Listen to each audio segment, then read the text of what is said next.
মার্কিনীদের যে অস্ত্র একদিন ইরানের আকাশে মুহুর্মুহু হামলা চালিয়েছিল, সেই একই মার্কিন প্রযুক্তি কি এবার ঘুরে দাঁড়াবে আমেরিকার দিকেই? সম্প্রতি যুদ্ধক্ষেত্রে অবিস্ফোরিত অবস্থায় পাওয়া মার্কিন ও ইসরায়েলি অস্ত্র এখন ইরানের সামরিক গবেষণাগারে, আর এ নিয়েই আন্তর্জাতিক অঙ্গনে শুরু হয়েছে নতুন করে আলোচনার ঝড়। তবে এই অবস্থায় প্রশ্ন উঠছে, যুক্তরাষ্ট্রের তৈরি অত্যাধুনিক অস্ত্রের প্রযুক্তি ব্যবহার করেই কি ভবিষ্যতে যুক্তরাষ্ট্রের বিরুদ্ধে শক্তিশালী প্রতিরোধ গড়ে তুলবে ইরান? ইরানের রাষ্ট্রীয় গণমাধ্যমের দাবি, দেশটির বিপ্লবীকার বাহিনী বা আইআরজিসি সম্প্রতি ইরানের একটি প্রদেশ থেকে অন্তত 15টি ভারী মার্কিন ক্ষেপণাস্ত্র ও গোলাবারুদ উদ্ধার করেছে। এগুলো যুদ্ধের সময় ইরানের ভূখণ্ডে পড়লেও বিস্ফোরিত হয়নি।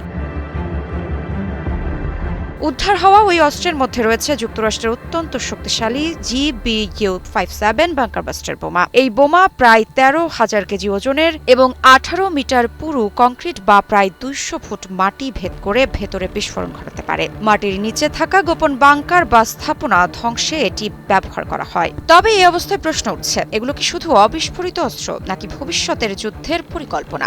ইরান কি এখন এই প্রযুক্তি ব্যবহার করে পাল্টা সক্ষমতা তৈরি করছে? আর সবচেয়ে বড় প্রশ্ন, আমেরিকার তৈরি অস্ত্র দিয়েই কি একদিন আমেরিকাকে টার্গেট করতে পারে ইরান?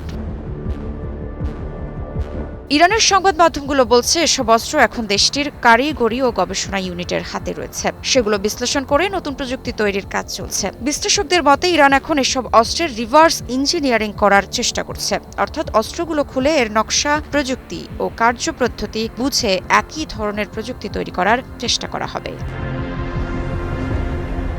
এক্ষেত্রে ইরানের আগের অভিজ্ঞতাও রয়েছে। 2011 সালে ইরান যুক্তরাষ্ট্রের অত্যাধুনিক RQ-170 গোয়েন্দা ড্রোন অক্ষত অবস্থায় নিজেদের নিয়ন্ত্রণে আনার দাবি করেছিল। পরে সেই প্রযুক্তির আদলে তারা নিজস্ব ড্রোন তৈরি করে। বর্তমানে বিভিন্ন যুদ্ধে ব্যবহৃত ইরানের শাহেদ ড্রোনের পেছনেও সেই অভিজ্ঞতার প্রভাব রয়েছে।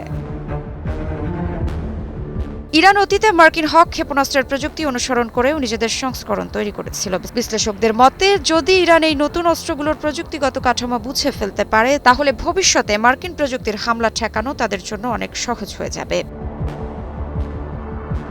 তবে অভিযোগ রয়েছে, ইতোমধ্যে এসব প্রযুক্তিগত তথ্য রাশিয়া ও চীনের মতো দেশগুলোর সঙ্গে ভাগাভাগির আহ্বান জানানো হয়েছে। বিশ্লেষকদের আশঙ্কা, এমনটি হলে বৈশ্বিক সামরিক ভারসাম্যে বড় ধরনের পরিবর্তন আসতে পারে। মধ্যপ্রাচ্য বিষয়ক বিশ্লেষকেরা বলছেন, এই পরিস্থিতি যুক্তরাষ্ট্রকে তাদের সামরিক প্রযুক্তির নিরাপত্তা আরও জোরদার করতে বাধ্য করবে। একই সঙ্গে ভবিষ্যতে যুদ্ধক্ষেত্রে ব্যবহৃত অস্ত্রের প্রযুক্তির সুরক্ষায় নতুন কৌশলও নিতে হতে পারে ওয়াশিংটনকে। ইরানের রাষ্ট্রীয় টেলিভিশনের এক উপস্থাপক সম্প্রতি মন্তব্য করেন, অবিস্ফোরিত ক্ষেপণাস্ত্রগুলো রিভার্স ইঞ্জিনিয়ারিং এর মাধ্যমে একদিন উপহার হিসেবেই ফিরিয়ে দেওয়া হবে। অর্থাৎ ভবিষ্যতে যুক্তরাষ্ট্রের অস্ত্রই হয়তো একদিন তার বিরুদ্ধে ব্যবহার করবে ইরান। মৃত্তিকা সিনহা বিশ্বাস, নিউজ 24।